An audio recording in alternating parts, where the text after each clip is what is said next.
What happens when two of country music's biggest names sit down for what's supposed to be a friendly chat, and it turns into one of the most explosive confrontations daytime television has ever seen. What we witnessed between Jason Aldean and Kelly Clarkson wasn't just uncomfortable, it was a full-blown clash that ended with Jason walking off set, leaving Kelly speechless and the audience in absolute shock. Before we get into exactly what was said that made this interview go so wrong, make sure you're subscribed to this channel and drop a comment below telling us whose side you're on, because trust me, you're going to have an opinion about this. Now, let's get into what really happened. The interview started normally enough. Kelly welcomed Jason onto her show with her signature warmth. The audience applauded, and Jason settled into the guest chair with that easygoing smile he's known for. The set was bright, the energy was positive, and there was absolutely no indication that in less than 20 minutes, everything would fall apart. Kelly kicked things off with some light conversation about Jason's latest tour, asking him about life on the road and how he balances everything with family. Jason responded the way he always does in interviews, relaxed and personable, talking about his kids and how much he loves performing for his fans. The audience laughed at his stories. Kelly nodded along, and for those first few minutes, it looked like just another standard celebrity interview. Then Kelly shifted gears. "So, Jason," she said, leaning forward slightly, "I want to talk about something that's been on a lot of people's minds. Your music has always connected with a certain audience, and you've been pretty vocal about your values and what you stand for. How do you handle criticism when it comes from people who maybe don't share those same values?" You could see Jason's expression change just slightly. Not aggressive, but more guarded. "Well, Kelly," he said, "I think if you're in this business long enough, you learn that not everyone's gonna like you or agree with you, and that's fine. I make music for the people who do connect with it, and I'm not trying to be everything to everyone."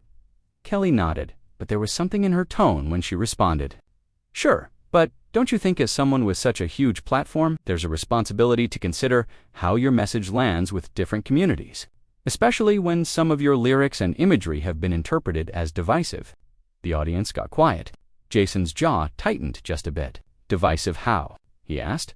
"Well," Kelly continued, "there are people who feel like some of your recent work plays into certain stereotypes or promotes an us versus them mentality.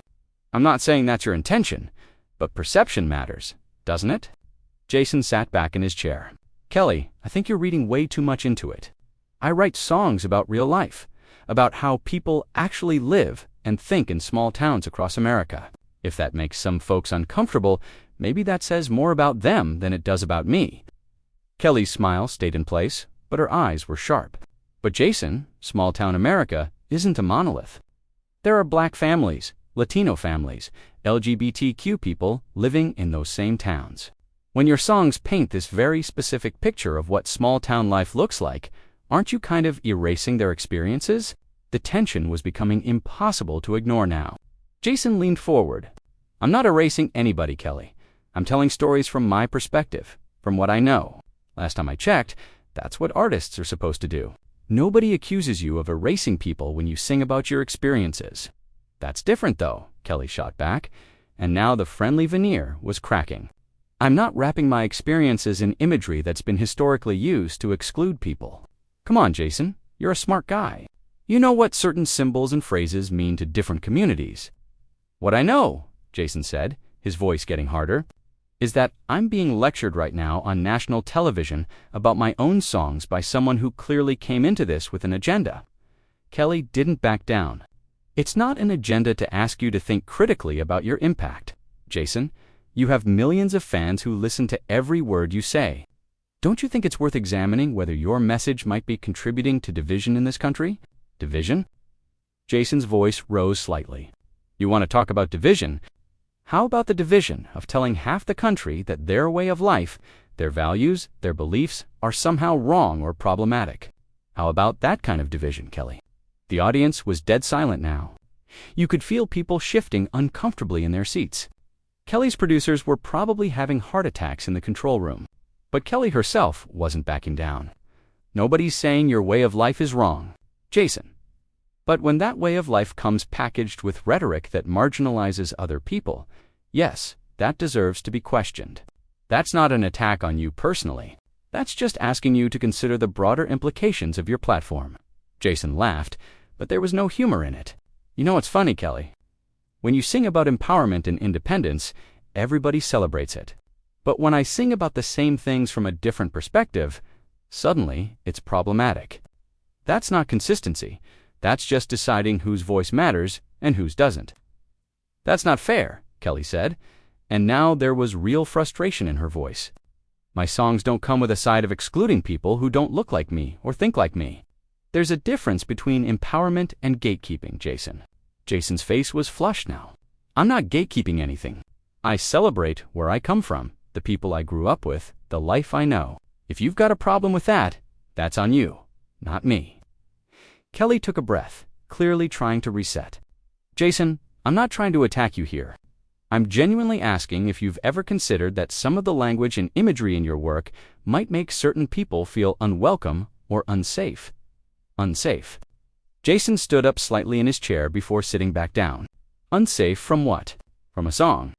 Are you seriously sitting here telling me that my music makes people unsafe?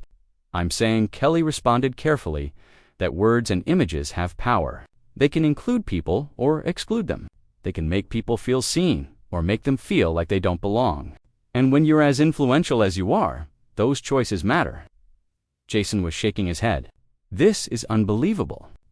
I came here thinking we were going to have a conversation, maybe talk about music, about the tour, about actual substance. Instead, I'm getting a lecture about how I need to police my own art to make sure it meets your standards of what's acceptable. They're not my standards, Jason, Kelly said firmly. They're just basic human decency and inclusion. That did it. Jason stood up, his microphone still clipped to his shirt. You know what, Kelly? I don't need to sit here and be told that what I do, what I believe, what I represent is somehow indecent. I respect you as an artist, but this is ambush journalism disguised as an interview. The audience gasped. Kelly stood too. Jason, come on, sit down. We can have this conversation like adults. Adults don't ambush each other on TV, Jason said, his voice tight with anger.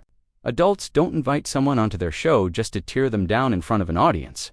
I'm not tearing you down, Kelly insisted, but her voice was rising too. I'm asking you to think beyond your bubble, to consider perspectives that aren't your own. Is that really so offensive to you? What's offensive? Jason said, pointing at her.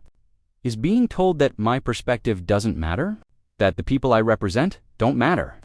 Unless we conform to what you think we should be. Kelly's face was red now. That is not what I said, and you know it. You're twisting my words because you don't want to engage with the actual criticism. Jason laughed again. This isn't criticism, Kelly. This is a hit job. The crew members were frozen, cameras still rolling, capturing every second of this unraveling disaster. Kelly's producer was making frantic hand signals from offstage, but neither Kelly nor Jason was paying attention to anything except each other. A hit job. Kelly's voice was incredulous now. Jason, I asked you legitimate questions about your work, questions that a lot of people have been asking. If you can't handle that, if you can't defend your own artistic choices without getting defensive and angry, then maybe that tells us something. Jason's hands were clenched at his sides. You want me to defend myself? Fine. I defend my right to make music that speaks to my experience, to my community, to the people who actually understand where I'm coming from. I don't owe you or anyone else an explanation for that. Nobody's asking you to owe anyone anything, Kelly said, her voice sharp. But you put your art out into the world, Jason. You profit from it. You build your entire career on it. And when people have legitimate concerns about the message that art sends, you don't get to hide behind artistic freedom and act like you're being persecuted. Jason's voice went up another notch.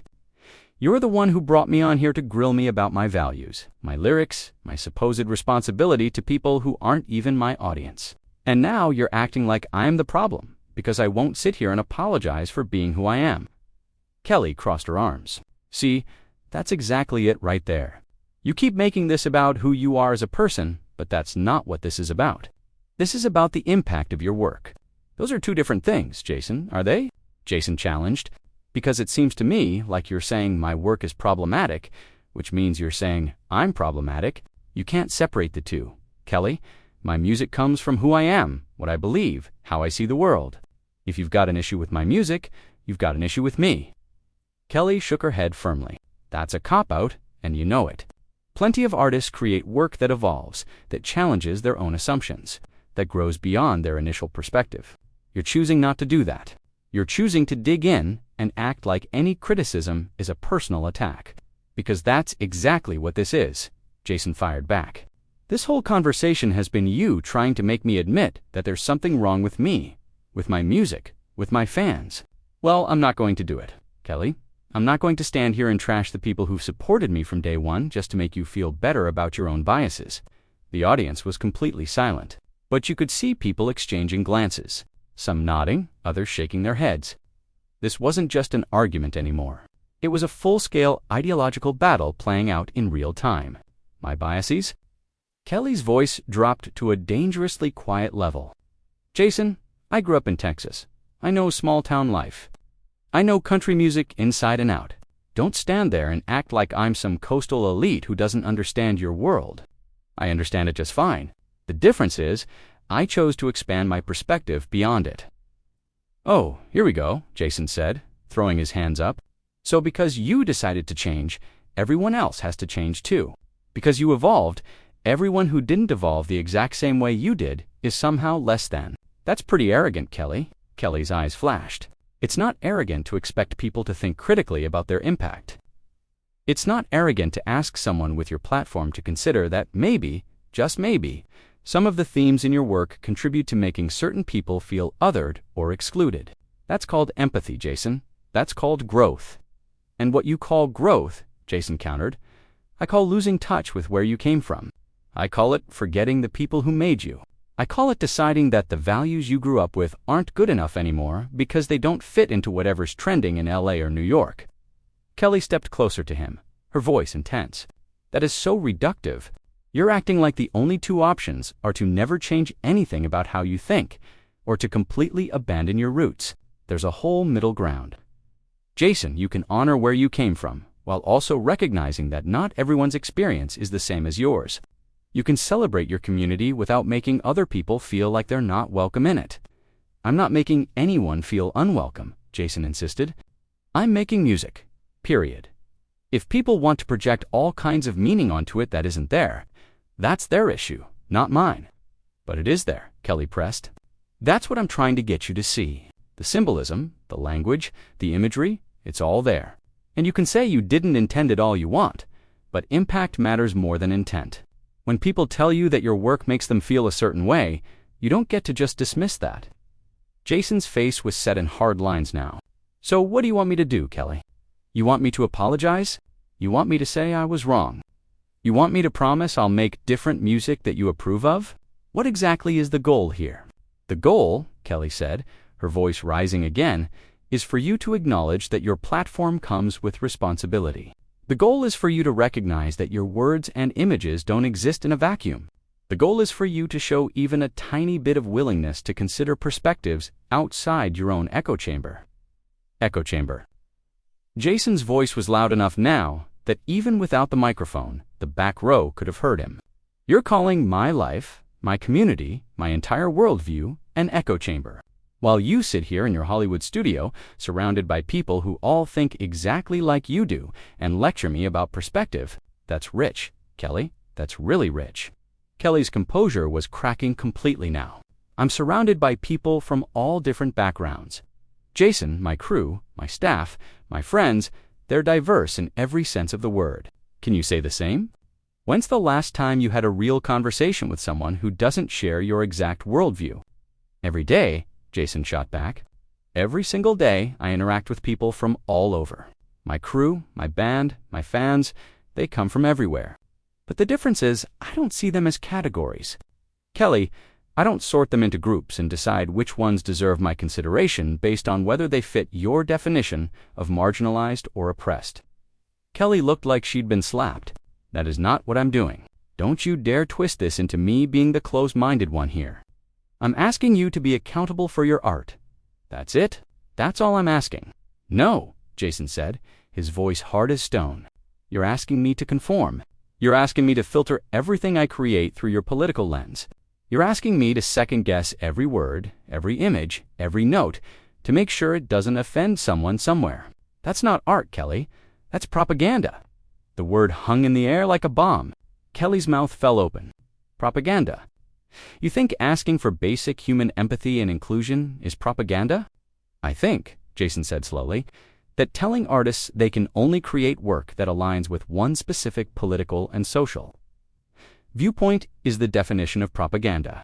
I think that deciding some voices matter and others don't, based on identity politics, is propaganda. I think this entire conversation has been an attempt to bully me into submission, and I'm not going to do it. Kelly was shaking her head, her hands out in front of her in disbelief. This is unbelievable. You're actually standing here, turning yourself into the victim, when all I did was ask you to think about other people. That's all I did, Jason. I asked you to consider that your art might affect people in ways you haven't considered. And I told you, his voice dropping but losing none of its intensity, that I make art for the people who connect with it. I'm not responsible for how every single person on the planet interprets my work. I'm not responsible for making sure everyone feels included in every song I write. That's not my job. Then what is your job? Kelly demanded. To just reinforce what people already believe, to never challenge anyone, including yourself, to make money off nostalgia and resentment without ever stopping to think about whether you're making the world better or worse. Jason's face went dark. You don't get to question my contribution to the world, Kelly. You don't know me. You don't know what I do, who I help, what I give back. You don't get to sit there and judge my entire existence based on one interview, where you decided to ambush me with your politics. This isn't politics, Kelly practically shouted. This is basic human decency. This is about treating people with respect and dignity regardless of who they are. If you think that's political, then yes, we have a fundamental problem here. Jason reached down and unclipped his microphone. The gesture was deliberate, final. You know what, Kelly? You're right. We do have a fundamental problem. The problem is, you invited me here under false pretenses. You made this personal. You attacked my character, my values, my integrity, and I'm done. Kelly reached out toward him, not quite touching but gesturing for him to stop. Jason, don't do this. Don't walk away from a conversation just because it got uncomfortable. That's exactly the problem. You can dish it out, but you can't take it. Jason held the microphone in his hand, staring at her with an expression that was equal parts anger and disappointment. I can take plenty. Kelly, what I can't take is being disrespected on your show by someone I thought was a fellow artist, who understood what it means to stay true to yourself. I was wrong about you. Those words hit harder than anything else he'd said. Kelly's face went pale, then flushed red. You were wrong about me. I'm not the one refusing to engage in self-reflection here. I'm not the one who can't handle being asked to think about the consequences of my work. There you go again, Jason said, his voice tired now but still edged with anger. Consequences, impact, responsibility. These are all just code words for you. Don't approve of me, and you want me to change. Well, guess what, Kelly? I don't need your approval. I never did. Kelly's hands were shaking slightly. Whether from anger or adrenaline, it was hard to tell. This isn't about approval, Jason. This is about being a decent human being who recognizes that we live in a diverse world and our actions affect other people. Why is that so hard for you to accept? Because you're not asking me to recognize anything, Jason fired back. You're demanding that I see the world exactly the way you do, and when I won't, you're acting like I'm some kind of monster. You're not interested in dialogue, Kelly. You're interested in conformity. The audience was still frozen, watching this train wreck unfold. Some people looked uncomfortable. Others looked engaged. A few were clearly filming on their phones, despite the no recording policy. This was the kind of television moment that would be dissected for weeks. Kelly took a breath, visibly trying to calm herself. Jason, I am trying to have a dialogue with you. But dialogue requires both people to be open to hearing each other. You've been defensive from the moment I asked the first real question. Defensive? Jason's voice rose again. You came at me with accusations disguised as questions. You sat there and told me my music is divisive, that it makes people feel unsafe, that I'm not thinking about my impact. How exactly was I supposed to respond to that? With gratitude, with honesty, Kelly said simply.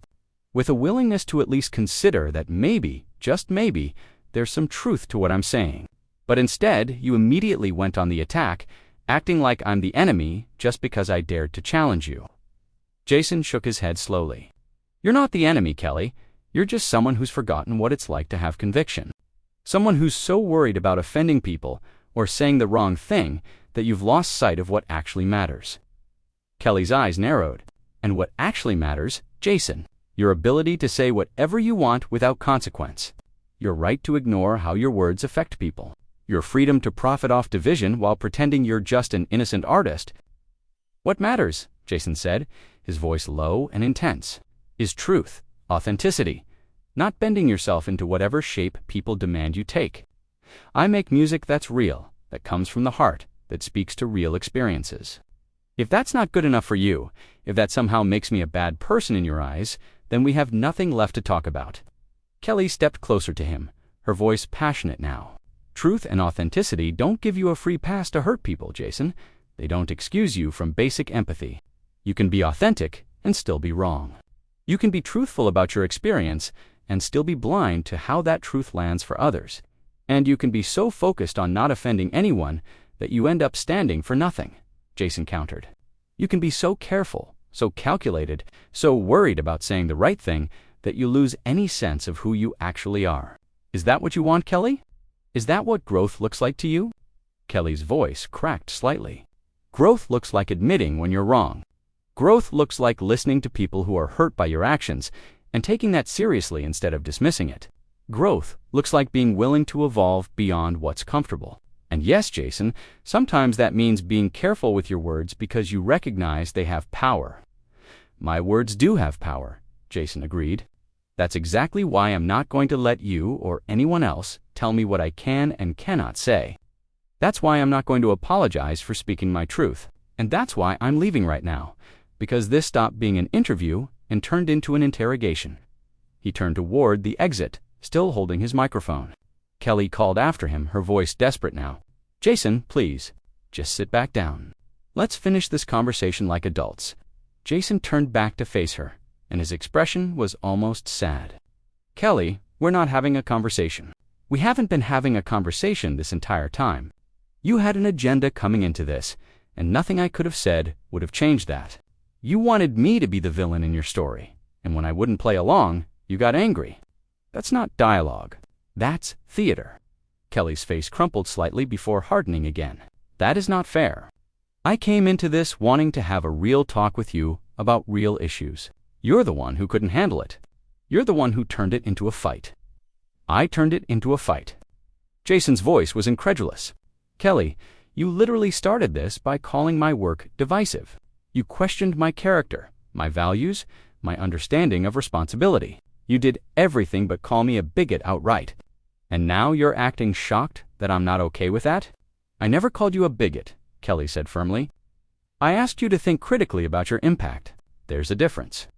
"Not to me there isn't," Jason said. "When you question someone's impact the way you did, when you use all that loaded language about safety and inclusion and harm, you're making an accusation. You can dress it up however you want, but that's what it is, and I don't have to sit here and take it." Kelly's voice went quiet, dangerous. "So that's it. You're just going to walk out. You're going to prove everyone right who says you can't handle criticism." Jason laughed, but it was bitter.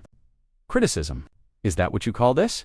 Kelly, if you had said, 'Hey Jason, I have some concerns about this specific lyric or this particular image, let's talk about it,' that would be criticism. What you did was make sweeping judgments about my entire body of work, my character, and my intentions.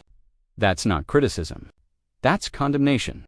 It's only condemnation if you refuse to engage with it," Kelly shot back. "If you actually listened and considered what I'm saying, instead of immediately getting defensive, you'd see I'm trying to help you. I'm trying to get you to see perspectives you might be missing." "I don't need your help, Kelly," Jason said flatly. "I need you to respect that I have a different perspective than you do, and that doesn't make me wrong. It doesn't make me harmful. It doesn't make me responsible for every negative interpretation someone might have of my work. I need you to understand that artists don't all have to think the same way or create the same kind of art." Kelly shook her head, her eyes bright with frustration or tears or both. "Nobody's asking you to think the same way as everyone else. Nobody's asking you to make the same art as everyone else. I'm just asking you to think about other people. To consider voices that aren't your own, is that really so much to ask? When it comes with the implication that, if I don't do exactly what you want, I'm a bad person. Yeah, Kelly, that's too much to ask. Jason's voice was final now. I'm done here. I'm done with this interview. I'm done with this conversation. And I'm done being made to feel like I have to defend my right to exist as an artist. He started walking toward the stage exit. The crew members didn't know whether to stop him or let him go. Kelly stood there, her hands at her sides, looking torn between chasing after him and letting him leave. Jason, she called out one more time. Her voice had lost its edge now, sounding almost pleading. This isn't how this was supposed to go.